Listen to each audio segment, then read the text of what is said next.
तो आप सभी का स्वागत है मेरे सबसे खास फैमिली मेंबर्स। और जैसा कि मैंने आपसे वादा किया था कि यहाँ पर आपको वैसे स्टोरी मिलेगी जो आपने कभी सपने में सोची भी नहीं होगी। तंत्र मंत्र का ऐसा भयानक रूप आपको देखने को मिलेगा जो ना तो आपने कभी सुना होगा ना कभी देखा होगा। तो ये स्टोरी है भैरवी साधना के बारे में। मैं जानता हूँ कि आपने ऐसी किसी साधना के बारे में पहले कभी नहीं सुना होगा। तो आज आप देखेंगे कि किस प्रकार से भैरवी साधना की जाती है और कितने भयानक परिणाम इसके हो सकते हैं। तो चलिए स्टोरी को शुरू करते हैं। नवरात्रि का आखिरी दिन था। वीरान पड़े एक श्मशान में चारों ओर एक धुंधली रोशनी में तांत्रिक श्वेत राम मिट्टी के ढेर को इकट्ठा कर रहा था। श्वेत राम के चेहरे पर एक अलग ही संतुष्टि थी। तभी उसे एक आवाज आती है, गुरुजी, मैंने सभी सामग्री एकत्रित कर ली है। श्वेतराम खड़े होकर देखता है तो उसके सामने तारा खड़ी थी जो उसके शिष्या थी। तारा के हाथ में पीतल की एक थाल थी जिसमें पूजा की कुछ सामग्री जैसे धूप, सिंदूर, अक्षत, नींबू रखे हुए थे। साथ ही एक दीपक भी जल रहा था। उस दीपक की रोशनी में तारा का चेहरा चांद की तरह लग रहा था। श्वेतराम ने तारा की ओर देखते हुए कहा, बस हमारा काम भी हो गया है, तुम कुटिया में चलो, मैं वहीं आता हूं। तारा पूछती है, लेकिन गुरुजी, मैंने तो सुना है कि भैरवी साधना शमशान में की जा सकती है। गुरुजी कहते हैं, हाँ बिल्कुल की जा सकती है, लेकिन शमशान वीरान के साथ शांत भी होना चाहिए। यहाँ दिन भर में कई पशु पक्षी आते हैं और इस साधना में यह नहीं पता कि कितना समय लग जाए। 2 घंटे, 4 घंटे, 2 दिन या 4 दिन यहाँ पर रहकर साधना करना थोड़ा मुश्किल हो सकता है। इसलिए साधना के लिए हमारी कुटिया ही सर्वश्रेष्ठ स्थान है। इतना सुनने के बाद तारा चुपचाप श्वेतराम की कुटिया की तरफ चली जाती है। कुछ ही देर में श्वेतराम भी शमशान की थोड़ी मिट्टी एक मटके में उठाकर ले जाने लगता है। कुटिया अच्छी खासी बड़ी थी। वहां पर कुछ देवी देवताओं की मूर्ति स्थापित थी और सभी के आगे ज्योति प्रज्वलित हो रही थी। तारा चुपचाप मां काली के आगे बैठे ध्यान कर रही थी। श्वेतराम ने तारा को आवाज लगाई, तारा चलो, साधना का समय हो रहा है। तारा चुपचाप खड़ी हो गई। उसकी नजरें नीचे झुकी हुई थीं। श्वेतराम ने तारा के कंधे पर हाथ रखा और कहा, तारा, यह भैरवी साधना एक ऐसी साधना है जिसके जरिए से तुम ब्राह्मण की सारी शक्तियों को जान सकती हो, त्रिकालदर्शी का ज्ञान प्राप्त कर सकती हो। कुछ लोगों ने तो इसे केवल काम वासना के रूप में ही परिभाषित किया है, लेकिन यह उससे कहीं अधिक बढ़कर है। इससे हम अपने शरीर, मन, मस्तिष्क पर काबू पा सकते हैं। कहीं ना कहीं समाज में तुम जैसी जवान युवती मुझ जैसे बुजुर्ग के साथ तो कभी भी संबंध स्थापित नहीं करना चाहेगी, और वो भी यौन संबंध। लेकिन यह साधना कोई यौन संबंध नहीं है, बल्कि आत्मा का एक ऐसा संबंध है जिससे यह साधना पूरी की जा सकती है। यह साधना करने से पहले तुम एक बार और सोच लो, क्या तुम इसके लिए तैयार हो? तारा आंखों में आंसू ली कहती है, जी गुरुजी, मैं इसके लिए पूरी तरह से तैयार हूं। मैंने अपने मन, मस्तिष्क और शरीर को इस साधना के लिए तैयार कर लिया है। आप इस बात से बेफिक्र रहिए कि मुझे बाद में कोई ग्लानि रहेगी। मैं ये साधना करते हुए बहुत प्रसन्न हूं और मुझे विश्वास है कि मैं यह साधना सिद्ध कर लूंगी। तारा और श्वेतराम शमशान के पास बहती नदी के किनारे स्नान करने जाते हैं। वे कोई साधारण स्नान नहीं करते, बल्कि हल्दी, मुल्तानी मिट्टी और कपूर का एक पेस्ट बनाते हैं और उसे अपने पूरे शरीर पर मलते हैं। उसके बाद वे ठंडे पानी से स्नान करते हैं। जिस समय वे अपने शरीर पर लेप लगा रहे थे और स्नान कर रहे थे, तो वे दोनों एक साथ इस मंत्र का उच्चारण कर रहे थे, हूं अस्त्राय फट। जब वे लोग नहाकर निकलते हैं तो अपने पैरों के तलवों को अच्छी तरह से सुखा लेते हैं। श्वेतराम अपनी कुटिया में ही लाल सिंदूर से एक चक्र तैयार करता है और उसके चारों तरफ हल्दी से त्रिकोण जैसी आकृति बना देता है। श्वेतराम उस तरह के 2 चक्र तैयार करता है। एक चक्र में वह खुद बैठता है और दूसरे चक्र में तारा बैठती है। श्वेतराम और तारा दोनों निर्वस्त्र, पूरी तरह से नग्न अवस्था में थे। वे लोग एक निश्चित दूरी के तहत एक दूसरे की आंखों में देखते रहते हैं। ऐसा वे लगभग 15 मिनट तक करते हैं और उन्हें इस समय अपने मन ही मन में एक मंत्र का जाप करना था, यानी कि उन्हें अपने मन को स्थिर करना था। 15 मिनट होते ही श्वेत राम तारा को अपनी ओर आने का इशारा करता है। अब तारा श्वेत राम के सामने बैठ जाती है। वे दोनों कमल मुद्रा में बैठे हुए थे। कमल मुद्रा को पद्मासन भी कहते हैं, जिसमें दोनों की रीढ़ की हड्डी बिल्कुल सीधी थी और दोनों के हाथ घुटनों पर टिके हुए थे। वैसे तो तारा भी निर्वस्त्र थी, लेकिन उसने अपना साज श्रृंगार इस तरह से किया हुआ था कि श्वेत राम की काम उत्तेजना बढ़ती जा रही थी। वे दोनों एक दूसरे की नजरों में नजरें डालते हुए और एक दूसरे के कंधों पर हाथ रखकर ओम क्लीम क्लीम क्लीम फट स्वाहा का जाप करते हैं। वे दोनों जाप करते समय अपनी काम भावना पर भी ध्यान दे रहे थे। धीरे धीरे उनके शरीर में एक ऊर्जा ऊपर की ओर बढ़ती हुई जा रही थी। जैसे जैसे वे इस मंत्र को पढ़ रहे थे, वैसे वैसे उनके शरीर की मुद्रा भी अलग अलग हो रही थी। जैसे पहली मुद्रा में श्वेत राम का हाथ तारा के कंधों पर था। कुछ देर बाद दूसरी मुद्रा में श्वेत राम का हाथ तारा की कमर पर, तीसरी मुद्रा में जांघों पर और चौथी मुद्रा पर बगलों व पांचवी मुद्रा पर स्तनों पर था। इस मंत्र का जाप उन्हें 1.25 लाख बार करना था और उन्होंने अलग अलग मुद्रा में जापों की संख्या बांट ली थी। छठी मुद्रा में श्वेतराम अपनी जांघों और पैरों को समानांतर बिछाता है और तारा से कहता है, भैरवी आओ, आलिंगन का समय हो गया है। तारा चेहरे पर संतुष्टि के भाव लिए श्वेतराम की जांघ पर बैठ जाती है। इस क्रिया के दौरान श्वेतराम और तारा दोनों ही अपनी काम उत्तेजना के चरम पर थे, लेकिन उन्हें कैसे भी करके अपने स्खलन को रोककर अपने ऊपर आत्म संयम बनाना था। यही इस साधना का असली रहस्य है। इसके बाद श्वेतराम तारा के होठों को अपने होठों से मिला लेता है। ऐसा करते ही एक बार के लिए तारा का मन विचलित होता है, लेकिन अगले ही पल वह खुद को संभालती है। इस दौरान वे दोनों मन ही मन मंत्रों का जाप कर रहे थे। इस समय दोनों के दिल की धड़कन की गति एक सी थी, मंत्र की जाप संख्या भी एक जैसे ही थी। वे दोनों पूरी तरह से चुंबन की अवस्था में थे।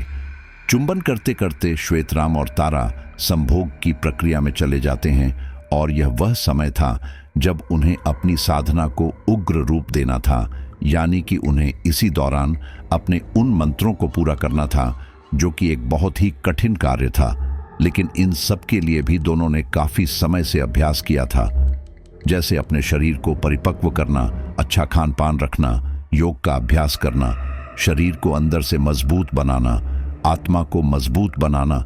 इसीलिए वे लोग संभोग की प्रक्रिया करते हुए आलिंगबद्ध तो हो जाते हैं, लेकिन वे केवल काम वासना के अंतर्गत नहीं रहते, बल्कि उससे कहीं ऊपर श्रद्धा, उत्साह और संयम की अवस्था में पहुंच जाते हैं।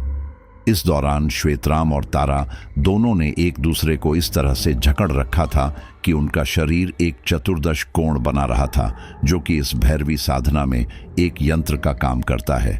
जैसे ही मंत्र पूरे होने वाले होते हैं तो दोनों का ही एक ही समय पर स्खलन हो जाता है। उन्हें इस तरह की मुद्रा में बैठे हुए लगभग 4 घंटे हो जाते हैं, जो कि कोई आसान काम नहीं था। वे लोग अभी भी अपने मंत्र को जारी रखते हैं और जैसे ही मंत्र पूरे होते हैं दोनों को एक दिव्य रोशनी नजर आती है जो उनके चारों ओर घेर बना लेती है। खुद उनके शरीर से एक तरंग निकलती है जो उस गोल घेरे में जाकर समाहित हो जाती है। धीरे धीरे तारा और श्वेतराम का शरीर ढीला होने लगता है और एक दूसरे पर पकड़ अपने आप ही कम हो जाती है। वे दोनों एक दूसरे को छोड़ देते हैं और एक दूसरे से अलग हो जाते हैं। उन्हें अपने आसपास एक गोल गड्ढा दिखाई देता है जिसके अंदर पानी भरा हुआ था। श्वेतराम प्रसन्न होकर कहता है, तारा, हमारी भैरवी साधना संपन्न हुई। यह सुनते ही तारा की आंखों में खुशी के आंसू आ जाते हैं। वह कुछ देर तक रोती ही रहती है और बस बार बार श्वेतराम तो कभी उस गोल घेरे में भरे पानी को देखती रहती है। श्वेतराम उठता है और उस पानी को पीने लगता है। तारा भी ऐसी करती है और सच में वह अपनी किसी सोमरस के जैसा था। उसे पीकर दोनों की आत्म तृप्त हो जाती है। तारा श्वेतराम के पैर छूकर आशीर्वाद लेती है और कहती है, धन्य हो गुरुजी, आपने मेरी साधना संपूर्ण कराई। मैं आपका यह एहसान कभी नहीं भूलूंगी। श्वेतराम कहता है, कोई बात नहीं तारा, मैं तुम्हारा गुरु हूं और ये मेरा कर्तव्य है कि मैं अपने शिष्य की मदद करूं, लेकिन आज तक तुमने मुझे यह नहीं बताया कि तुम जैसी शहर में पली बड़ी लड़की इस साधना को क्यों करना चाहती थी। तारा चेहरा घुमाते हुए कहती है, पता नहीं, आप लोग ऐसा क्यों सोचते हैं कि हम पढ़े लिखे लोग भगवान से दूर रहते हैं। मैं भी शक्तियों की झाता बनना चाहती हूं, बस इसीलिए मुझे यह साधना करनी थी। श्वेतराम कहता है, तो क्या अब तुम शहर वापस चली जाओगी? तारा कहती है, हाँ, मैं कल ही वापस चली जाऊंगी। आप अपना आशीर्वाद मुझ पर बनाए रखना। इतना कहकर तारा एक बार फिर श्वेतराम के पैर छूती है और श्वेतराम तारा के सिर पर हाथ रखता है। तारा सुबह की ट्रेन पकड़कर दोपहर तक जयपुर आ जाती है। क्योंकि उस दिन दशहरा था, इसीलिए जगह जगह रावण के दहन की तैयारी चल रही थी। तारा ऑटो से अपने घर की तरफ जा रही थी, लेकिन ट्रैफिक बहुत ज्यादा था, इसलिए वह ऑटो से उतर जाती है और कुछ देर पैदल चलने के लिए आगे बढ़ती है। वह तेज तेज कदमों से चल रही थी कि तभी उसकी टक्कर एक लड़के से हो जाती है। उस लड़के का नाम पारस था। देखने में अच्छा खासा बलवान, सुंदर और अट्रैक्टिव था। शायद पारस को भी कहीं जाने की जल्दी थी, लेकिन वह तारा से टकरा जाता है। पारस एक पल के लिए तारा में खो जाता है। तारा भी पारस को देखते ही रहती है। तभी एक लड़की पारस के कंधे पर पीछे से हाथ रखती है और कहती है, क्या हुआ, कहाँ खो गए, आगे क्यों नहीं बढ़ते? पारस तुरंत पलटकर देखता है तो पीछे उसकी पत्नी वर्षा खड़ी थी। वर्षा की एक नज़र तारा पर पड़ती है, लेकिन वर्षा ज्यादा ध्यान नहीं देती और पारस का हाथ पकड़कर उसे आगे ले जाती है। लेकिन तारा कुछ देर तक पीछे मुड़कर पारस को ही देखती रहती है। तारा पैदल ही अपने रूम तक आ जाती है। वह अपनी रूममेट सृष्टि के साथ रहती थी। तारा को इतने दिनों बाद देखकर सृष्टि काफी खुश होती है और कहती है, फाइनली तू आज आ ही गई, वरना मुझे लगा था कि आज के मेले में अकेले ही जाना होगा। तारा कहती है, जब मैंने तुझसे वादा कर दिया था तो तुझे अकेले कैसे जाने देती, हम दोनों साथ चलेंगे। वहीं दूसरी ओर पारस भी अपने घर पहुंच चुका था। पारस की अपने कपड़ों की 2-3 दुकानें थीं। अच्छा खासा बिजनेस था, पैसे की कोई कमी नहीं थी। दिन भर की थकान के बाद पारस भी थक चुका था, इसलिए वह नहाने के लिए बाथरूम में जाता है। लेकिन जैसे ही वह अपनी शर्ट उतारता है, उसे अपनी कलाई पर 3-4 कट के निशान दिखाई देते हैं, जिनमें अभी भी खून निकल रहा था। हालांकि खून बह नहीं रहा था, लेकिन ऐसा लग रहा था कि चोट के निशान बिल्कुल ताजा हैं। अपने हाथ पर इस तरह के निशान देखकर पारस एकदम चौंक जाता है। वह कुछ देर हैरानी से अपने हाथों को देखता है, लेकिन देखते ही देखते उन निशानों से खून का बहाव तेज होने लगता है। वह घबराकर बाहर निकलता है और अपनी पत्नी वर्षा से कहता है, वर्षा, वर्षा, यह देखो मेरे हाथ पर क्या हो रहा है। वर्षा भी घबराकर देखती है। अब तो तेजी के साथ खून बहने लगा था। वर्षा पूछती है कि आखिर तुम्हें ये चोट कैसे लगी, लेकिन पारस को खुद याद नहीं था। उसे चोट में दर्द भी नहीं हो रहा था कि उसे एहसास हो। फिलहाल वर्षा स्थिति को देखते हुए पारस की कलाई पर पट्टी बांध देती है, जिससे खून रुक जाता है। पारस सोच में पड़ गया था कि आखिर उसे ये चोट कब और कैसे लगी। पारस काफी थक चुका था, इसलिए कुछ देर के लिए सो जाता है। जब वह उठता है तो अपनी चोट के बारे में भूल चुका था। वहीं वर्षा भी पारस से दशहरे के मेले में जाने की जिद कर रही थी। क्योंकि पारस अपनी पत्नी से काफी प्यार करता था, इसलिए वह थकी हालत में भी उसे दशहरे के मेले में लेकर जाता है।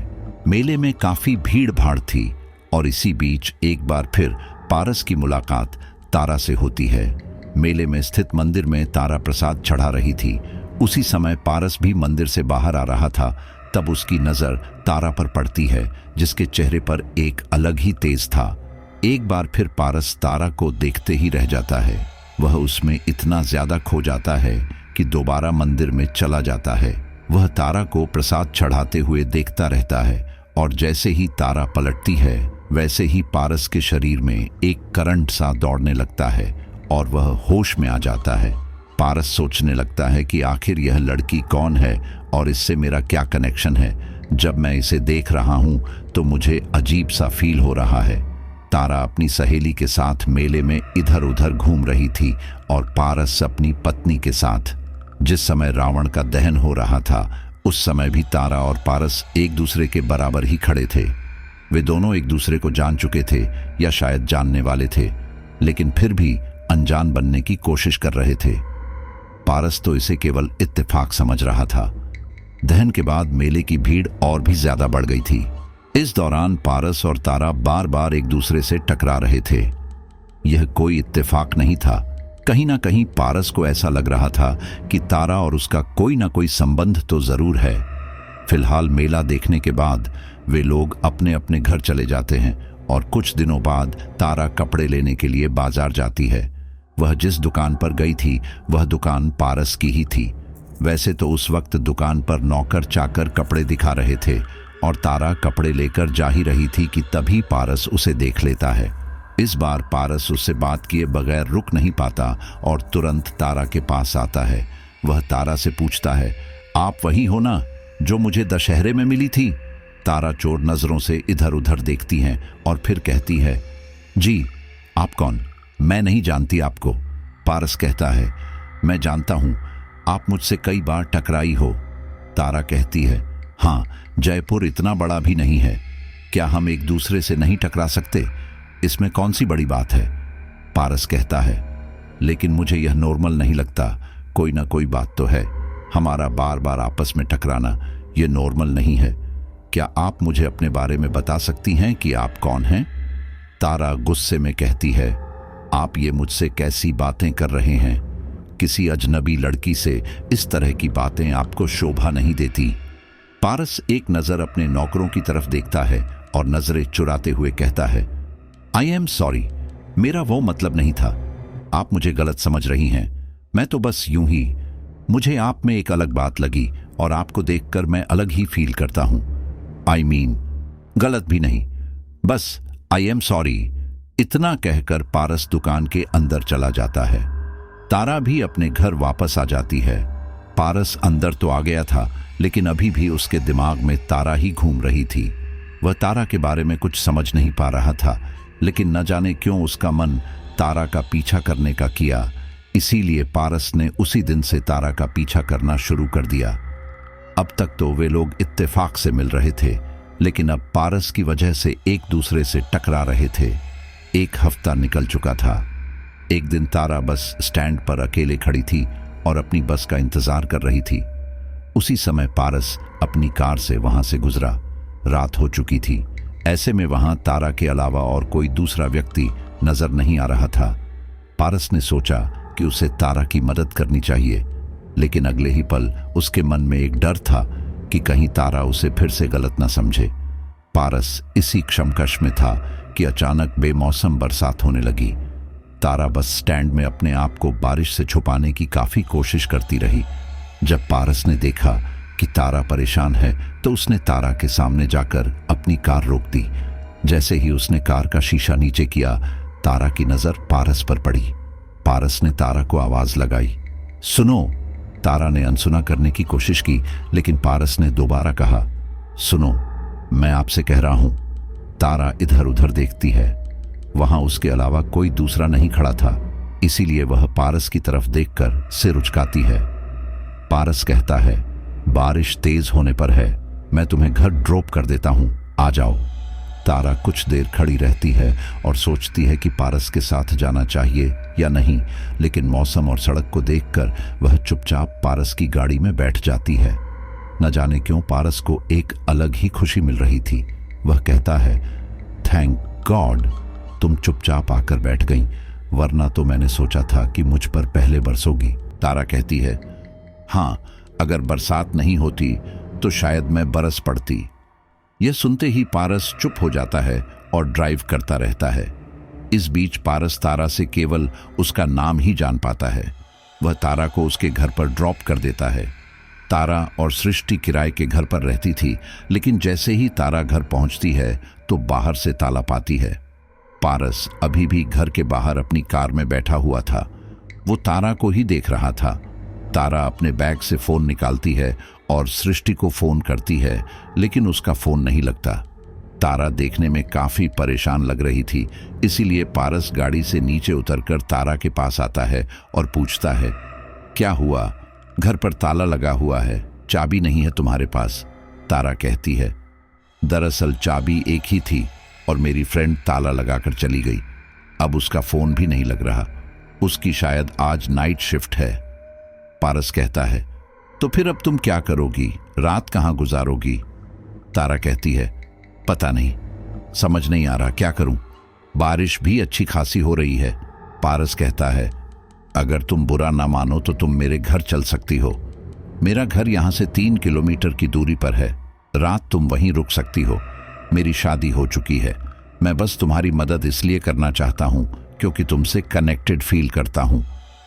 तारा कुछ देर तक सोचती रहती है, फिर कहती है, ठीक है, अगर ऐसी बात है तो मुझे आपके साथ जाने में कोई दिक्कत नहीं है।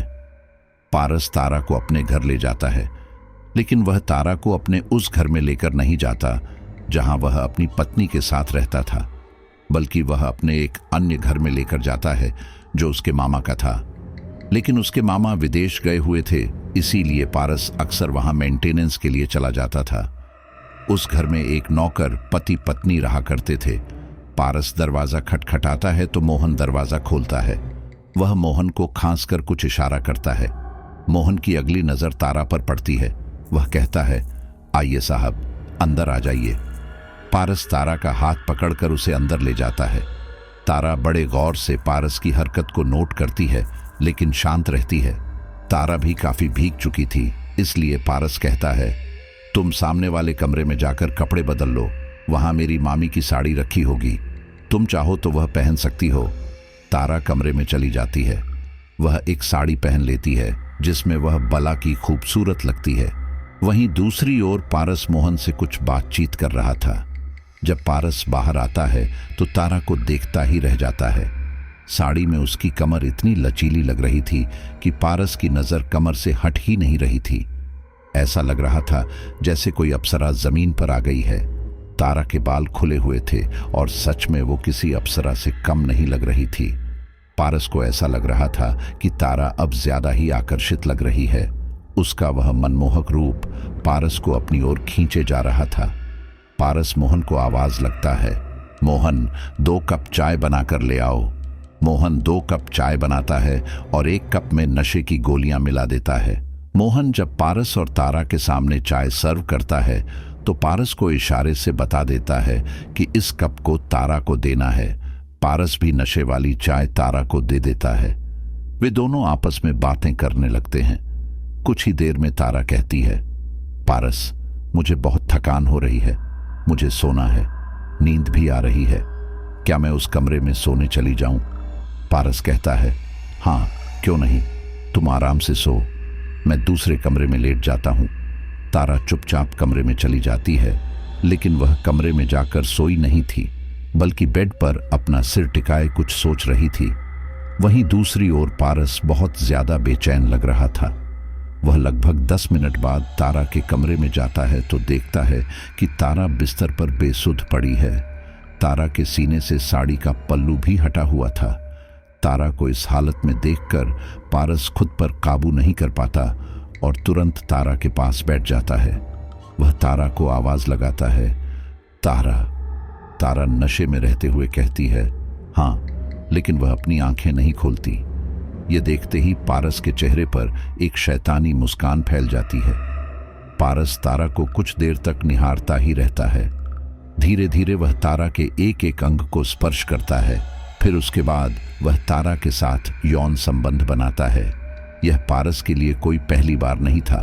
पारस ने अब तक कई लड़कियों के साथ शारीरिक संबंध बनाए थे और वो भी इसी तरह धोखा देकर। कुछ के साथ तो उसने जान पहचान दोस्ती बढ़ाकर ही यह सब कुछ किया था और फिर उन्हें धोखा दे दिया। लेकिन इस मामले में वह फंस जाता था, इसलिए उसने यह नया तरीका अपनाया कि लड़कियों को बेहोश करो और उनके साथ गलत करो। ऐसे उस पर भी कोई आंच नहीं आएगी और लड़की को भी कुछ पता नहीं चलेगा। लेकिन शायद पारस इस बार गलत था। वह जिस समय पारस तारा के साथ संभोग क्रिया में खोया हुआ था, उस समय तारा पूरी तरह से होश में थी। पारस ने तारा को अपनी बाहों में इस तरह से भर रखा था कि दोनों के गले आपस में मिले हुए थे। पारस खुद एक बेहोशी में था। उसकी आंखें बंद थीं, लेकिन तारा की आंखें खुली हुई थीं। वह सब कुछ जानती थी कि उसके साथ क्या हो रहा है, लेकिन फिर भी वह शांत थी। पारस जैसे ही तारा से अलग होता है तो तारा के बदन पर कई सारे नीले निशान देखता है। उन्हें देखकर वह चौंक जाता है और घबराकर पीछे हटता है। वह सोचने लगता है कि तारा को अचानक क्या हुआ। उसे डर लगता है कि कहीं ऐसा तो नहीं कि संबंध बनाने की वजह से यह नीले निशान पड़ गए हैं। पारस उन निशानों को छूकर भी देखता है, लेकिन जब वह छूता है तो वो निशान और भी गहरे हो जाते हैं। यह देखकर पारस और भी घबरा जाता है। वह जल्दी जल्दी तारा को कपड़े पहना देता है और बाहर चला जाता है। वैसे तो पारस को उस दिन सबसे ज्यादा शारीरिक सुख प्राप्त हुआ था, लेकिन उसके मन में नीले निशानों को लेकर चिंता जाहिर होने लगी थी। वह पूरी रात ठीक से सो नहीं पाया था। वह बाहर बैठक में पड़े सोफे पर बैठे बैठे ही सो गया। अगले दिन सुबह तारा की आवाज से पारस की आंख खुली। तारा को अपने सामने पाकर पारस हड़बड़ाकर उठ गया। पारस के चेहरे पर डर दिख रहा था, इसलिए तारा ने कहा, रिलैक्स रिलैक्स, मैं हूं। तारा, क्या हुआ? कोई सपना देख रहे थे क्या? पारस ने नजरें चुराते हुए कहा, नहीं नहीं, बस अचानक से आवाज आई, इसीलिए। तुम रेडी हो गई? चलो मैं तुम्हें तुम्हारे घर छोड़ देता हूं। इतना कहकर पारस खड़ा ही हुआ था कि तभी तारा पारस को कंधे से पकड़कर वापस सोफे पर बैठा देती है और खुद भी बैठ जाती है। पारस तारा की हरकत से थोड़ा अचंभित हो जाता है। अगले ही पल तारा पारस के कानों के करीब अपने होंठ लाती है और कहती है, इतनी जल्दी क्या है? मुझे तुम्हारे साथ थोड़ा और समय बिताने दो। तारा के मुंह से यह शब्द सुनकर पारस हैरानी से तारा को देखता है। तारा के चेहरे पर मुस्कान थी। पारस खुद को तारा से पीछे करता है और कहता है, यह तुम क्या कह रही हो तारा? तारा कहती है, लगता है तुम रात की बात भूल गए। ये सुनते ही पारस की सांसें तेज हो जाती हैं और वह शांत हो जाता है। तारा कहती है, सच में पारस, तुम्हारे शरीर का स्पर्श मैं अभी तक नहीं भुला पा रही हूं, लेकिन तुम रात मुझे अकेला छोड़कर क्यों चले गए थे? तुम्हारे स्पर्श ने मेरे अंदर काम वासना को जगा दिया है। क्या हम एक बार फिर कमरे में चल सकते हैं? यह सारी बातें सुनकर पारस को अपने कानों पर यकीन नहीं होता, क्योंकि उसे लगा था कि तारा बेहोश है और वह सब कुछ बेहोशी की हालत में ही कर रहा है। लेकिन यहाँ तो मामला बिल्कुल उलट था। पारस हिचकिचाते हुए पूछता है, तुम कल होश में थी? तारा मुस्कुराते हुए कहती है, नहीं, मैं होश में नहीं थी, लेकिन जब तुमने आकर मुझे छुआ और मेरे अंदर अपनी आत्मा का प्रवेश कराया तो मैं होश में आ गई थी। लेकिन फिर मैं उस बेहोशी में चली गई जिसकी शायद हर लड़की कामना करती है। सच में पारस, तुम्हारे अंदर एक जादू है। शायद मैं ही नहीं, कोई भी लड़की तुम्हारे ऊपर फिदा हो सकती है, बस तुम्हें उसे बिस्तर तक लाना होगा। तारा के मुंह से इस तरह के शब्द सुनकर पारस को अपनी तारीफ महसूस होती है। वह मन ही मन खुश भी होता है। साथ ही उसे यह तसल्ली हो जाती है कि उसने तारा के साथ कुछ गलत नहीं किया। वह मुस्कुराते हुए कहता है, तुम सच कह रही हो तारा? तारा कहती है, हाँ, यकीन नहीं है तो किसी और लड़की से पूछ लो। पारस कहता है, क्यों मजाक कर रही हो? भला इस तरह से कोई लड़की अपने आप को थोड़ी न छूने देती है। तारा कहती है, मुझे भी तो छुआ था ना। पारस शांत हो जाता है, लेकिन तारा के कहने पर वह दोबारा कमरे में जाता है और इस बार पूरे होश में दोनों यौन संबंध बनाते हैं। संबंध बनाने के बाद एक बार फिर तारा के शरीर पर नीले निशान पड़ जाते हैं, जिन्हें देखकर पारस कहता है, तारा, यह निशान कैसे? तारा भी हैरानी से अपने निशाने को देखती है और कहती है, यह निशान, पता नहीं यह कैसे निशान है। पारस कहता है, तुम्हें कोई बीमारी या प्रॉब्लम तो नहीं है? हो सकता है संभोग करने से तुम्हें कोई दिक्कत होती हो। तारा कहती है, यह तो मैं नहीं कह सकती। पारस कहता है, अच्छा कोई बात नहीं, हम डॉक्टर को दिखा सकते हैं। दरअसल तारा के शरीर पर वह निशान इसलिए आते थे क्योंकि अब वह एक आम इंसान नहीं थी, वह एक भैरवी बन चुकी थी। पारस और तारा आपस में बातें कर ही रहे थे, तभी पारस की पत्नी का फोन आने लगता है। वह तारा से कहती है, अच्छा तारा, मुझे चलना होगा, देर हो रही है, मैं तुम्हें घर छोड़ देता हूँ। पारस तारा को घर छोड़ देता है, लेकिन इस बार पारस बहुत खुश था क्योंकि अधिकतर उसने लड़कियों को धोखेबाजी से फंसाया था। उसने कभी भी अपनी शादीशुदा लाइफ के बारे में नहीं बताया था, लेकिन तारा वह पहली लड़की थी जिसे उसकी शादी के बारे में पता था और उसके बाद भी वह उस संबंध स्थापित कर रही थी। इसीलिए पारस खुश और संतुष्ट था। उस रात जब पारस अपने घर गया तो पता नहीं क्यों उसे अजीब सा महसूस होने लगा, जैसे उसे उल्टी आएगी। उसका कुछ खाने पीने का मन नहीं हुआ। वह इस बात को लेकर थोड़ा परेशान भी हुआ, लेकिन मौसम करवटें बदल रहा था, इसीलिए उसने सोचा शायद मौसम की वजह से खाने का मन नहीं कर रहा था। वह उस रात बिना खाना खाए ही सो गया, लेकिन उसके साथ पहली बार ऐसा नहीं था। अब क्योंकि तारा और पारस एक दूसरे से पूरी तरह खुल चुके थे, तो ऐसे में उनका मिलना जुलना आम बात हो गई थी। लेकिन जब जब पारस तारा के साथ यौन संबंध स्थापित करता था, कमजोरी, भूख न लगना, घबराहट होना, इस तरह की चीज होना आम हो गया था। पारस तारा के शरीर, उसकी खूबसूरती और उसके यौवन में इस कदर खो चुका था कि उसे अपनी पत्नी से भी प्रेम नहीं रहा था। महीना हो गए थे, उसने अपनी पत्नी को छुआ तक नहीं था। उसकी पत्नी भी इस बात से परेशान थी। शुरू में तो वर्षा को लगा शायद काम की वजह से परेशान है, तबीयत भी ठीक नहीं रहती, इसीलिए अब उनके बीच शारीरिक प्रेम नहीं रहा। लेकिन जैसे जैसे समय बीत रहा था, वैसे वैसे वर्षा ने पारस के चरित्र में भी बदलाव महसूस किया। पारस वर्षा से बातें भी कम करता था, उसे समय भी कम देता था और उसके साथ शारीरिक संबंध बनाना तो दूर, उसे छूना भी पसंद नहीं करता था। वर्षा कभी गलती से पारस को छू भी लेती तो उससे इस तरह से दूर हटता था जैसे पता नहीं किसी गंदे जानवर ने उसे छू लिया। यह सब कुछ वर्षा को काफी अजीब लग रहा था। पारस और वर्षा की शादी को वैसे तो 2 साल हो चुके थे और उन्होंने पूरी प्लानिंग के साथ अभी बच्चा न करने की सोची थी। उनका फैसला था कि 2 साल बाद वह बच्चा करने की सोचेंगे। अब 2 साल से भी अधिक समय हो गया था। वर्षा ने इस विषय में बात करने की कोशिश की, लेकिन पारस ने कोई हामी नहीं भरी। वर्षा ने एक दिन इस बारे में अपने माता पिता से बात की। तब उसके माता पिता ने पारस को काफी समझाया, जिस पर उसने आगे के भविष्य के बारे में सोचा। एक दिन पारस अपनी पत्नी के साथ लेटा हुआ था। वर्षा ने पारस की काम उत्तेजना को जगाने की कोशिश की।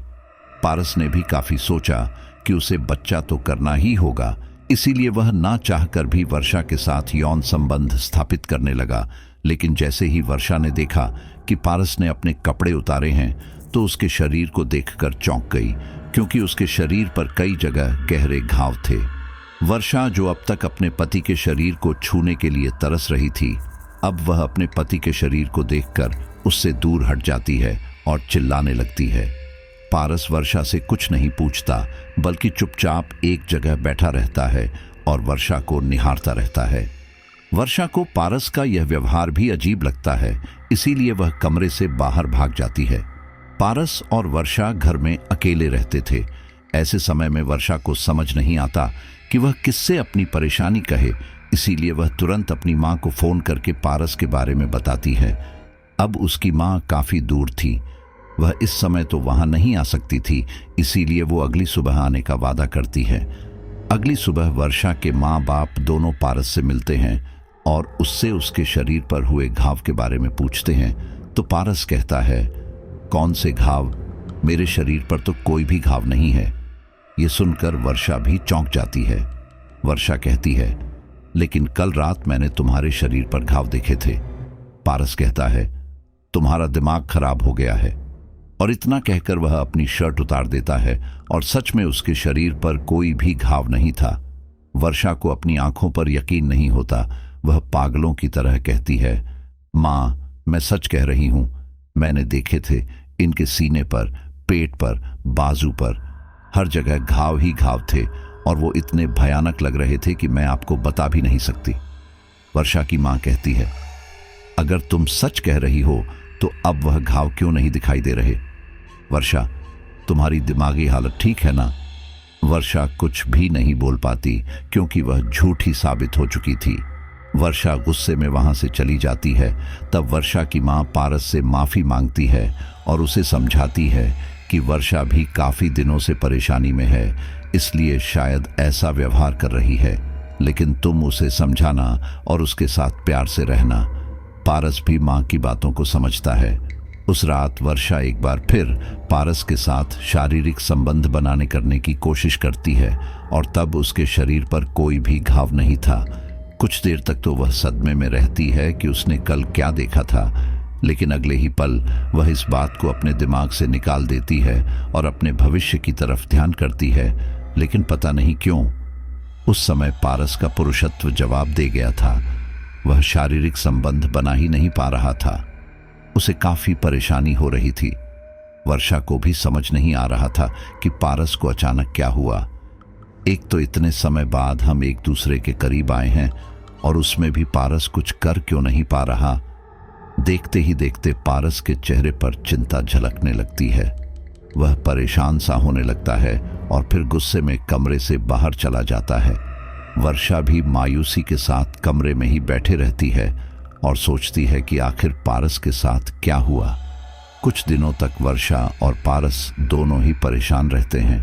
अब पारस को भी अपने लिए चिंता सताने लगी थी कि आखिर उसके साथ क्या हुआ, क्योंकि अभी कुछ दिन पहले ही वह तारा से मिला था और तब वह बिल्कुल ठीक था। लेकिन वर्षा के साथ उसे क्या हो गया।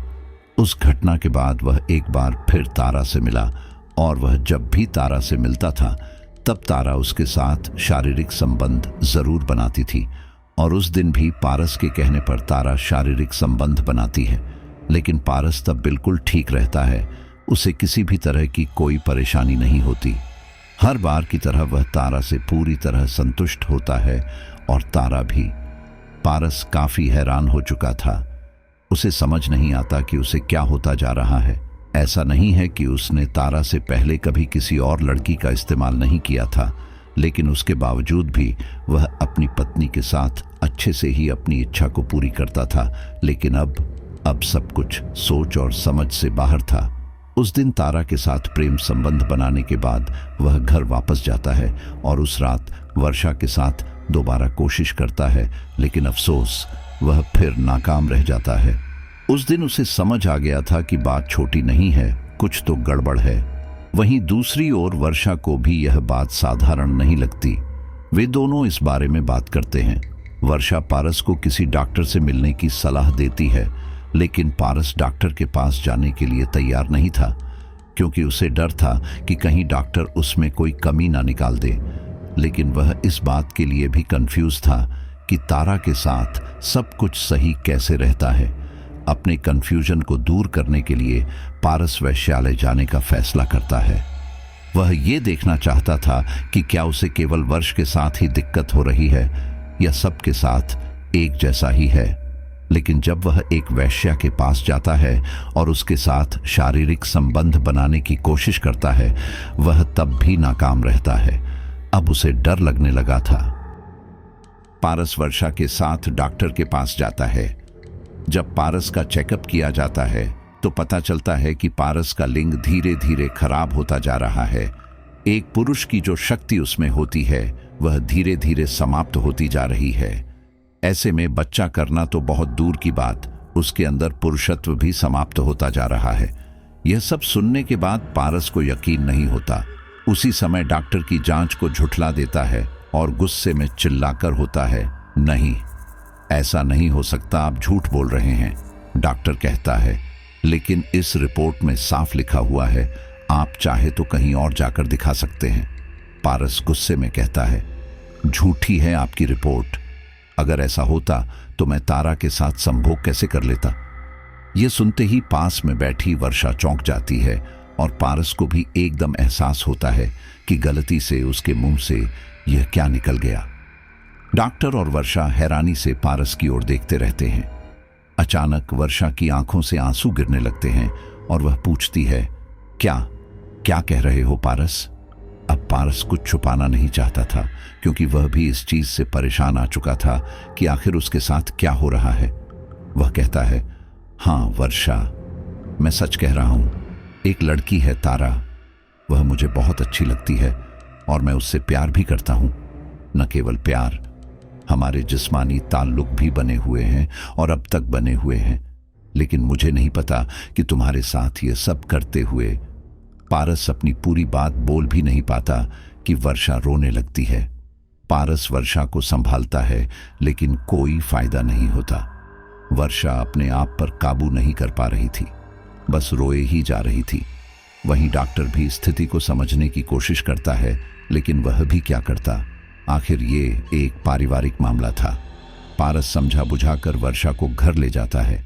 वह काफी देर तक वर्षा को चुप कराने की कोशिश करता है, लेकिन धोखा पाई वर्षा खुद को कैसे शांत कर लेती। वह काफी देर तक पारस से बात नहीं करती। फिर हार कर पारस वर्षा के आगे हाथ जोड़ता है और कहता है, वर्षा प्लीज मेरी बात सुनो, मेरी बात को समझो। मैं शायद किसी परेशानी में हूं। तुम मेरी पत्नी हो, इस समय तुम नहीं समझोगी तो कौन समझेगा। मैं जानता हूं मैंने तुम्हारे साथ गलत किया, लेकिन मेरे साथ क्या हो रहा है इसे समझने की कोशिश तो करो। वर्षा चिल्लाकर कहती है, क्या समझूं? मैं क्या समझूं कि तुम एक धोखेबाज आदमी हो। तुम मुझे कब से धोखा दे रहे हो? पारस कहता है, हाँ मैं तुम्हारा गुनहगार हूं, तुम जो चाहे सजा मुझे दे देना, लेकिन अब तो मेरी बात समझो। देखो, मुझे तारा नवरात्रों पर दशहरे के दिन मिली थी। वह बार बार मुझसे टकरा रही थी, फिर मैंने उसे अपनी किस्मत समझकर अपना लिया। ये शायद मेरी गलती थी, लेकिन पता नहीं क्यों जब मैं उसके साथ होता हूं तब मुझे अपना होश नहीं रहता।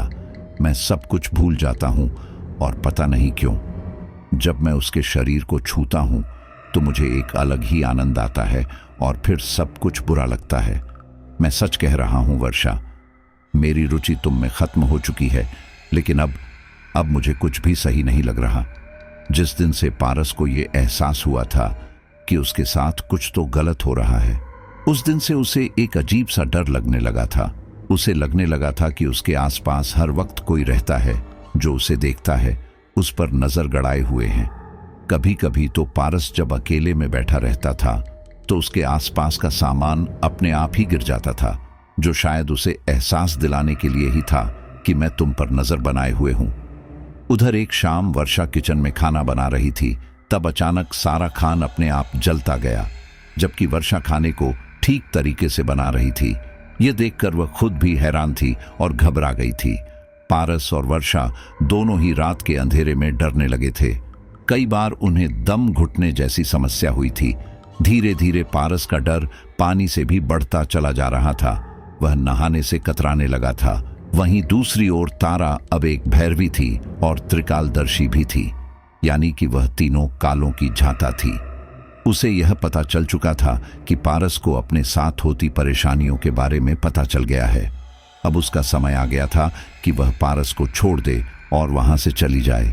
वही एक और वाराणसी के शमशान घाट में बैठे श्वेतराम, जो खुद भी एक भैरव था और त्रिकालदर्शी का झांता था, उसे यह पता चल जाता है कि उसका बेटा किसी मुसीबत में है, क्योंकि उसे अपने बेटे को लेकर बुरे बुरे सपने आ रहे थे। शुरू में तो उसने इन सपनों पर ध्यान नहीं दिया, लेकिन जैसे जैसे सपनों की संख्या बढ़ती गई, उसने इस बात का पता लगाने के लिए एक क्रियाविधि की, जिससे उसे पता चला कि सच में उसके बेटे का भविष्य खतरे में है। वह अपने बेटे से मिलना चाहता था, इसीलिए वह तुरंत जयपुर पहुंचा। श्वेतराम का बेटा और कोई नहीं बल्कि पारस ही था। श्वेतराम ने संसार को त्याग दिया था, इसलिए वह अपने परिवार से दूर रहता था।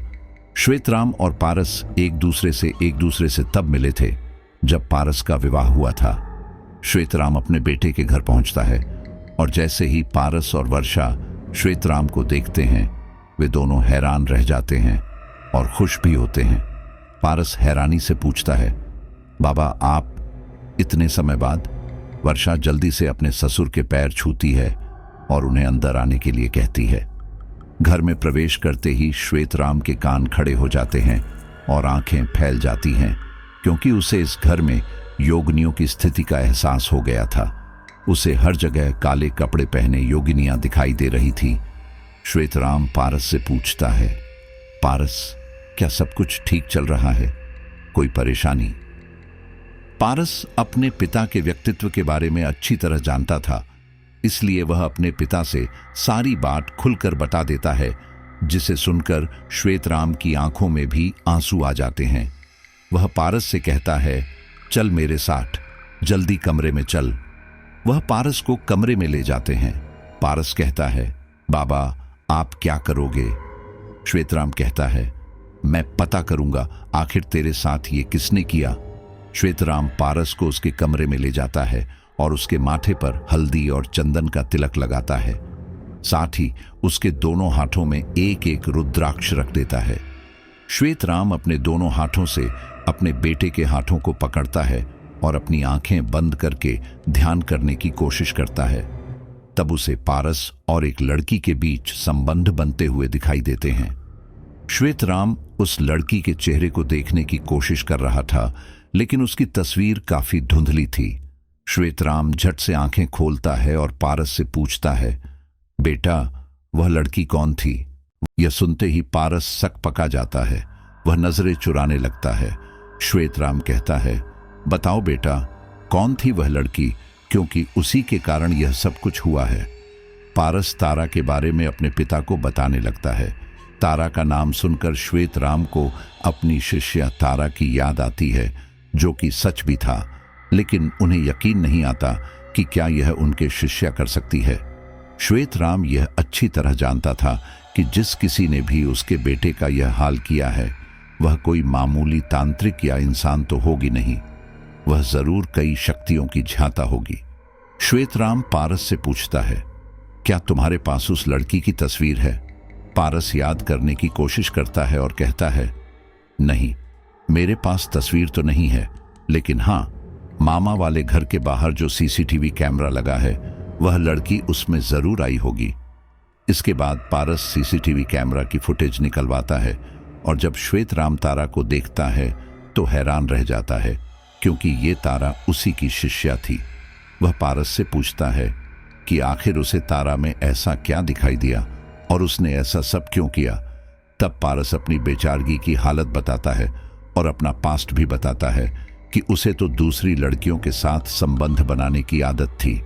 यह सोचकर श्वेतराम को काफी दुख भी होता है कि वह जहां खुद अपने शरीर को आत्मसंयम करने की स्थिति में था और इसीलिए उसने भैरवी साधना भी की थी, वहीं दूसरी ओर उसका बेटा यौन संबंधों को ही अपना जीवन बना बैठा था। खैर, सबका अपना जीवन होता है। श्वेतराम पारस से कहता है, हमें तारा से मिलना होगा। पारस कहता है, नामुमकिन है। श्वेतराम पूछता है, क्यों? पारस कहता है, मैंने उससे मिलने की कोशिश की थी, लेकिन पता नहीं वह कहां चली गई। अब उस घर में ताला लगा हुआ है। मैंने उसके नंबर पर भी फोन करने की कोशिश की, लेकिन नंबर स्विच ऑफ जा रहा है। मुझे कुछ नहीं पता वह कहां है। श्वेतराम काफी चिंतित हो गया था। उसे समझ नहीं आ रहा था कि उसे आगे क्या करना चाहिए, क्योंकि सबसे पहले शोक तो उसे यह सुनकर लगा कि उसके बेटे के साथ इतना सब कुछ हो रहा है, और दूसरा शोक यह जानकर कि इन सब के पीछे तारा है। श्वेतराम के मन में बस यह चल रहा था कि आखिर तारा ने ऐसा क्यों किया, इसके पीछे क्या मकसद था। क्योंकि जहां तक श्वेतराम जानता है कि कोई भी भैरव, भैरवी या तांत्रिक किसी को यूं ही नुकसान नहीं पहुंचाते, उसके पीछे जरूर कोई कारण रहा होगा, और श्वेतराम वही कारण जानना चाहता था। पारस अपने भविष्य को लेकर काफी चिंतित था। उसके पिता ने उसे कई जड़ी बूटियां दी ताकि उसका पुरुषत्व वापस आ जाए, लेकिन शायद अब सब कुछ नाकाम सा था।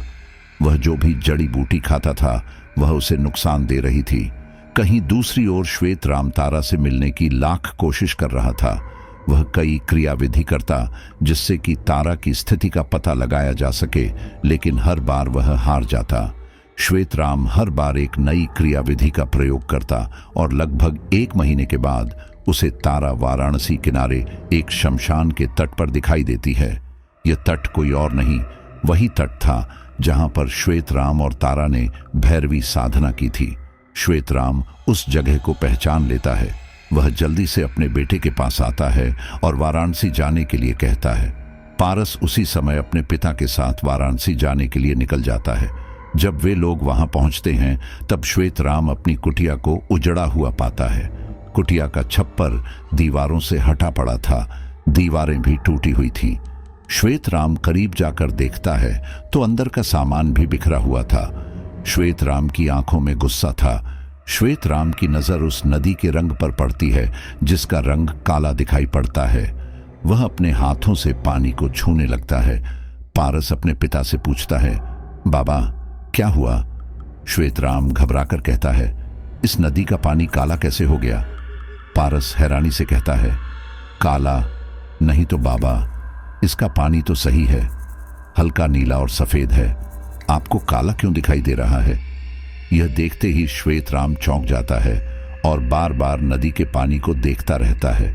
श्वेत राम हैरानी से कहता है, नहीं बेटा, सच में यह काले रंग का दिखाई दे रहा है। वह दोबारा अपने हाथ में पानी को छूता है तो सच में पानी का रंग काला ही था। पारस पूछता है, बाबा क्या हो गया है? हमारे साथ ऐसा क्यों हो रहा है?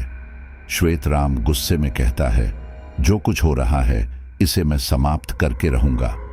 वह अपने बेटे को टूटी हुई कुटिया में लेकर जाता है। वहां से जो भी बचा कुचा सामान था बाहर निकालता है। शाम का समय था, सूरज ढल रहा था। श्वेत राम अपने बेटे की मदद से नदी के तट पर एक अग्नि कुंड तैयार करता है। सभी तैयारियां करने के बाद श्वेत राम नदी के उस काले पानी से ही नहा लेता है। वह अपने बेटे को भी नदी में नहाने के लिए कहता है, लेकिन जैसे ही पारस नदी के पानी को अपने हाथों में लेता है तो उसके हाथ जलने लगते हैं। वह तुरंत चिल्लाता हुआ अपने पिता को आवाज लगाता है और अपने हाथ दिखाता है। श्वेत राम पारस से कहता है, यह सब कुछ तारा का ही किया हुआ है, तुम जाकर पूजा में बैठो। वहीं दूसरी ओर तारा शमशान के पास बने घने जंगलों में अपनी साधना कर रही थी। वह यह साधना अपने बचाव के लिए कर रही थी, क्योंकि उसे पता था कि जब श्वेत राम को उसकी सच्चाई के बारे में पता चलेगा तो वह उसे छोड़ेगा नहीं, और होता भी वही है। श्वेत राम अपने बेटे के साथ एक विशेष प्रकार का हवन करता है। जैसे जैसे रात होने लगती है वैसे वैसे हवन कुंड की अग्नि के धुएं से एक विशेष प्रकार की सुगंध चारों तरफ फैलने लगती है। वह सुगंध सीधे तारा के पास जाती है। तारा जो उस समय अपनी साधना में मग्न थी, उस सुगंध से उसका ध्यान टूट जाता है। वह उस सुगंध की तरफ आकर्षित हो जाती है और ना चाहते हुए भी उस सुगंध का पीछा करते करते नदी के तट पर पहुंच जाती है, जहां पर श्वेत राम अपने बेटे के साथ हवन कर रहा था। तारा की आंखें बंद थीं, इसीलिए वह श्वेत राम और पारस को देख नहीं पाई। वह सुगंध के अंतिम बिंदु तक पहुंचाना चाहती थी और अंत में वह हवन कुंड के पास आकर खड़ी हो गई थी। वह उस सुगंध को पूरी तरह से महसूस कर रही थी और धीरे धीरे अपनी आंखें खोल रही थी। लेकिन जैसे ही वह अपनी आंखें खोलती है, अपने सामने श्वेत राम और पारस को पाती है। यह देखकर तारा हैरान रह जाती है। वह घबराकर एक एक कदम पीछे करने लगती है, लेकिन तभी श्वेत राम खड़ा होता है और जल्दी से तारा का गला पकड़ लेता है। वह गुस्से में तारा का गला दबाने लगता है और कहता है, बता बता तूने ऐसा क्यों किया? मेरे बेटे के साथ तेरी क्या दुश्मनी थी जो तूने उसके साथ ऐसा किया? श्वेत राम पूरी ताकत के साथ तारा का गला दबा रहा था। साथ ही श्वेत राम के नाखून भी थोड़े बड़े थे, जिस कारण तारा के गले से खून रिसने लगता है। ये देखकर पारस कहता है, बाबा बाबा वो मर जाएगी। श्वेत राम गुस्से में अपने बेटे से चिल्लाकर कहता है, तू चुप कर, तेरी हवस की वजह से ही आज तेरा ये हाल है। पारस एकदम शांत हो जाता है, लेकिन तारा मन ही मन मंत्रों का जाप कर रही थी। वह अपने मुंह से तेज ध्वनि निकालने की कोशिश कर रही थी, लेकिन गला दबाने की वजह से वह ऐसा नहीं कर पा रही थी। जिस समय पारस ने अपने पिता को तारा को छोड़ने के लिए कहा था, उसी समय श्वेत राम की पकड़ थोड़ी ढीली हुई थी और इसी बात का फायदा उठाकर तारा चिल्ला उठती है। उसके चिल्लाने से उसके मुंह से एक धूल भरी आंधी श्वेत राम के चेहरे पर जा गिरती है। वह रेत की तरह था, जो बहुत ही गर्म था। जैसे ही वो रेत श्वेत राम के मुंह पर पड़ता है, श्वेत राम बिलबिलाता हुआ पीछे की तरफ गिर जाता है। तारा की सांस फूलने लगती है और वह गुस्से में चिल्लाकर कहती है, हाँ, मैंने तेरे बेटे का यह हाल किया, लेकिन उसकी हवस की वजह से उसका यह हाल नहीं हुआ है, बल्कि तेरी वजह से उसका यह हाल हुआ है। यह सुनकर श्वेत राम चौंक जाता है और हैरानी से कहता है, मेरी वजह से? तारा कहती है, हाँ, तेरी वजह से। श्वेत राम हैरानी से पूछता है, लेकिन मैंने क्या किया? मैंने तुम्हारा क्या बिगाड़ा जो तुमने मेरे बेटे के साथ यह सब किया? तारा कहती है, विजयानंद। विजयानंद याद है या उसे भूल गया? विजयानंद का नाम सुनते ही श्वेत राम की आंखें चौड़ी होने लगती हैं। वह अपने आप को संभालते हुए खड़ा होता है और कहता है, विजय, वही विजय जो साधनाओं में मेरा साथी हुआ करता था। तारा कहती है, हाँ, वही विजय जो तेरा साथी, तेरा मित्र हुआ करता था। तूने उसके साथ क्या किया? तू भूल गया? श्वेत राम कहता है, लेकिन तुम विजय को कैसे जानती हो? तारा गुस्से में कहती है, मैं उसकी बेटी हूं। यह सुनते ही श्वेत राम जैसे अपनी जगह पर जम सा जाता है। उसके लिए सब कुछ रुक गया था। उसके मुंह से कोई शब्द नहीं फूट रहे थे। पारस अपने पिता की ओर देखता है तो उसे समझ नहीं आता कि उसके पिता इतना चौंक क्यों रहे हैं। पारस अपने पिता से कहता है, बाबा, क्या हुआ? लेकिन श्वेत राम जैसे गूंगा हो गया था। पारस एक नजर तारा की तरफ देखता है तो तारा कहती है, मैं बताती हूं क्या हुआ। तारा अपने पिताजी का वह इतिहास बताती है जिसे सुनकर पारस भी हैरान रह जाता है। वह कहती है, तुम्हारे पिता श्वेतराम और मेरे पिता विजयानंद दोनों ही तंत्र साधना के निपुण व्यक्ति थे और दोनों की मुलाकात गिरनार पर्वत के वन क्षेत्र में हुई थी और वहां वे दोनों ही जड़ी बूटी की खोज में गए थे। गिरनार पर्वत भी अपनी संजीवनी जैसी जड़ी बूटियां के लिए जाना जाता है। वहां पर काफी लोगों को ज्ञान प्राप्त हुआ है और उन्हीं में से एक मेरे और तुम्हारे पिताजी भी थे। वहीं इन दोनों की मित्रता भी हुई। शायद पारस तुम नहीं जानते कि जिस तरह से तुम्हारा हमारा समाज है, इसी तरह से इन तांत्रिकों का भी एक समाज होता है। कई समूह होते हैं और हर कोई अपने आप को श्रेष्ठ बनाने में लगा रहता है। वैसे तो मेरे पिताजी भी गृहस्थ जीवन जी रहे थे, लेकिन कुछ तांत्रिकों के संपर्क में आने से उन्हें भी ज्ञान प्राप्ति का भूत सवार हो गया। उन्होंने भी तंत्र रहस्य को जानने की कोशिश की और वह गृहस्थ जीवन को छोड़कर अपने तंत्र रहस्य के जीवन में चले गए। मेरे परिवार में मेरी माँ और मेरा भाई ही था। हालांकि हमें शुरुआत में काफी दिक्कतों का सामना करना पड़ा, क्योंकि घर पिताजी की कमाई से ही चलता था। लेकिन पिताजी के जाने के बाद मेरी माँ ने बहुत सारी परेशानियों का सामना किया, लेकिन फिर भी उन्होंने पिताजी से कोई शिकायत नहीं। उनका मानना यही था कि शायद पिताजी तंत्र रहस्य को जान जाएंगे, मोक्ष प्राप्त कर लेंगे, ज्ञान प्राप्ति कर लेंगे तो हमारा भी भला हो जाएगा। आखिर हम भी तो उन्हीं से जुड़े हुए हैं। इसलिए मेरी माँ ने लोगों के घरों में काम करना शुरू किया और हमें पालती गई। वहीं दूसरी ओर मेरे पिता धीरे धीरे बड़े तांत्रिक बनते जा रहे थे। उन्होंने कई साधनाएं सिद्ध कर ली थीं, देवी देवता को प्रसन्न कर लिया था, जो कि हर तांत्रिक चाहता है। लेकिन मेरे पिताजी की प्रसिद्धि तुम्हारे पिताजी से सहन नहीं हुई, क्योंकि वह मेरे पिताजी के बाद आते थे। जब तक मेरे पिताजी तंत्र रहस्य में नहीं आए थे, तब तक श्वेतराम का ही नाम था। लोग उन्हें पूछते थे, उन्हें अपना गुरु मानते थे। लेकिन जब मेरे पिता ने तंत्र रहस्य को सिद्ध करना शुरू कर दिया, तब से सिर्फ मेरे पिताजी का नाम होने लगा। तांत्रिकों में महान कौन था? विजयानंद।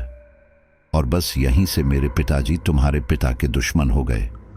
एक दिन मेरे पिताजी गिरनार की गुफा में सात्विक साधना कर रहे थे, क्योंकि सात्विक साधना एक जटिल प्रक्रिया होती है जिससे देवी देवता को प्रसन्न करना और सिद्ध करना काफी मुश्किल होता है, क्योंकि उसमें हमें सभी अच्छे कर्म करने होते हैं और एक व्यक्ति के लिए अच्छे कर्म करना बहुत ही कठिन कार्य होता है।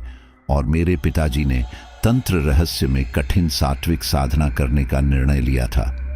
वह गुफा में एक देवी माँ को सिद्ध कर रहे थे, लेकिन जब वह उस सीमा पर पहुंच गए कि देवी माँ उन्हें दर्शन देने वाली थी, उसी समय तुम्हारे पिताजी श्वेतराम ने एक नरबली दी, और वह भी किसी और की नहीं बल्कि मेरे भाई प्रेम की। उस समय मेरे भाई की उम्र केवल 8 वर्ष थी। श्वेतराम उसे घर से यह कहकर लेकर गया था कि पिताजी का बुलावा आया है।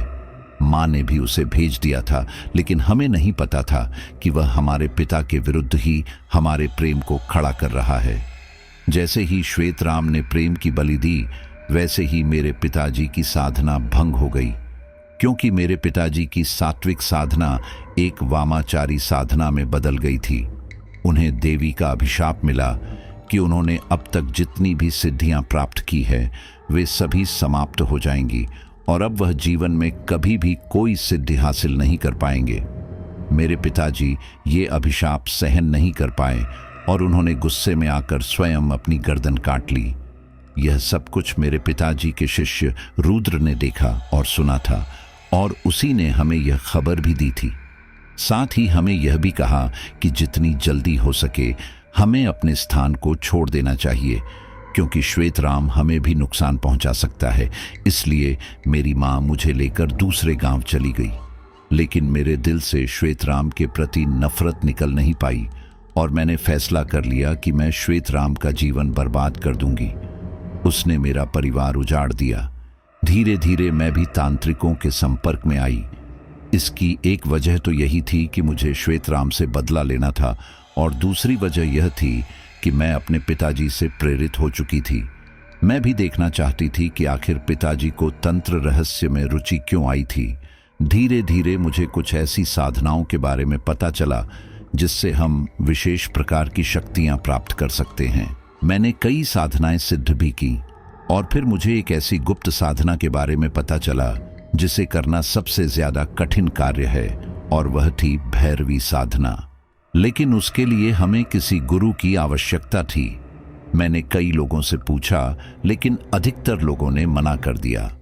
कोई भी तांत्रिक इस साधना के लिए तैयार नहीं हुआ और अंत में मुझे श्वेतराम का नाम पता चला। क्योंकि मैंने जिस किसी से भी पूछा सभी ने श्वेतराम का ही नाम लिया, इसलिए मुझे मजबूरी में आकर श्वेतराम के साथ वह साधना करनी पड़ी। यह मेरे लिए सबसे कठिन फैसला था, लेकिन मैंने ऐसा किया सिर्फ और सिर्फ अपना बदला लेने के लिए, अपने पिताजी का बदला लेने के लिए।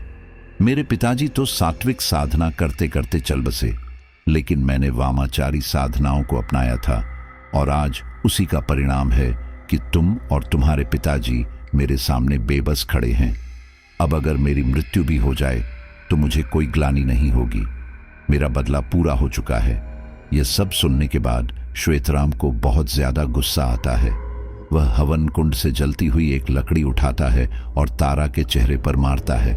तारा के चेहरे पर तुरंत घाव हो जाता है, लेकिन वह मुस्कुराती रहती है। श्वेतराम का गुस्सा बढ़ता ही जा रहा था। वह गुस्से में कहता है, तेरा बाप तो चला गया, लेकिन तुझे छोड़ दिया। गलती मेरी ही थी। मुझे तुम लोगों को कहीं से भी ढूंढ कर मार देना चाहिए था। चलो, तब नहीं तो अब सही, मैं तुझे जिंदा नहीं छोड़ूंगा। इतना कहकर श्वेतराम एक बार फिर तारा का गला दबाने लगा, लेकिन कहीं ना कहीं पारस को तारा पर तरस आ रहा था। इसलिए वह अपने पिता को तारा से दूर करता है और अपने पिता को मारने लगता है। श्वेतराम पारस से कहता है, यह क्या कर रहा है तू? मुझ पर क्यों हाथ उठा रहा है? मैं तेरी वजह से ही इसे मार रहा हूं, क्योंकि इसने तेरा जीवन बर्बाद कर दिया। पारस गुस्से में कहता है, मेरा जीवन इसने नहीं, मेरा जीवन आपने बर्बाद कर दिया। आपके बुरे कर्मों का ही फल है जो आज मैं भोग रहा हूं और आपको अभी भी शर्म नहीं आ रही। आप इतने स्वार्थी हो गए। माना कि मैं भी कोई दूध का धुला नहीं हूं, लेकिन मैंने कभी किसी की जान नहीं ली और मैं ऐसा सोच भी नहीं सकता। बाबा, मैं आपके आगे हाथ जोड़ता हूं। अगर आप सच में एक तांत्रिक हो तो इस लड़की को छोड़ दो। आप जैसे तांत्रिकों की वजह से ही अच्छे तांत्रिकों का नाम बदनाम है। मेरी जिंदगी तो पूरी तरह बर्बाद हो चुकी है। अब आप अपनी बर्बाद मत करो। आपके पास अभी भी समय है। पश्चाताप कर लो। अपने बेटे के यह शब्द सुनकर श्वेतराम हिल जाता है, क्योंकि उसे ऐसी उम्मीद नहीं थी। लेकिन कहीं ना कहीं पारस की बात बिल्कुल ठीक थी। ये सब कुछ उसके पिता के ही कर्म थे, जो पारस के अंदर बुरे कामों ने जन्म लिया। खैर, पारस तारा को उठाता है और उससे माफी मांगता है। वह कहता है, तारा, मैं जानता हूं कि मैं तुम्हारा दोषी हूं और तुम्हारा ही नहीं, मैं हर उस लड़की का दोषी हूं जिसका मैंने शोषण किया है। लेकिन मैं सोचता हूं कि भगवान की कृपा है कि मेरी जिंदगी में तुम आई और तुमने मेरे साथ यह किया। अगर मेरे साथ अभी भी इतना बुरा नहीं होता तो शायद मुझे पता नहीं चल पाता कि मैं कितना बुरा इंसान था। मैं शायद पहले जैसा व्यक्ति तो नहीं बन सकता, लेकिन हाँ, मैं पश्चाताप जरूर कर सकता हूं। पारस तारा के पैर छूता है और वहां से जाने लगता है। श्वेतराम नम आंखों से अपने बेटे को देखता रहता है। तारा के चेहरे पर मुस्कान थी। वह श्वेतराम से कहती है, देखा श्वेतराम, बता कैसा लग रहा है? आज तेरा जिंदा बेटा तुझसे दूर जा रहा है। आज तेरे जिंदा बेटे ने तेरा मान नहीं रखा, तुझे नीचे दिखा दिया। बता कैसा लग रहा है? श्वेतराम की आंखों से आंसू टपकने लगते हैं। तारा आगे कहती है, सोच क्या बीती होगी मेरे पिताजी के मन पर जब उनके सामने ही उनके बेटे की बलि दे दी होगी, और वो भी तब जब वह देवी माँ के दर्शन पाने वाले थे। क्या तूने कभी सोचा है उन्होंने साधना में कितनी मेहनत की होगी, लेकिन तूने एक ही मिनट में उनकी सारी साधना मिट्टी में मिला दी, उनका परिवार खत्म कर दिया।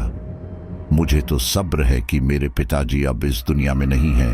वो क्या, मेरा कोई भी इस दुनिया में नहीं है। मैं अगर मर भी जाऊंगी तो मुझे कोई फर्क नहीं पड़ेगा, क्योंकि मेरे पीछे रोने वाला कोई नहीं है।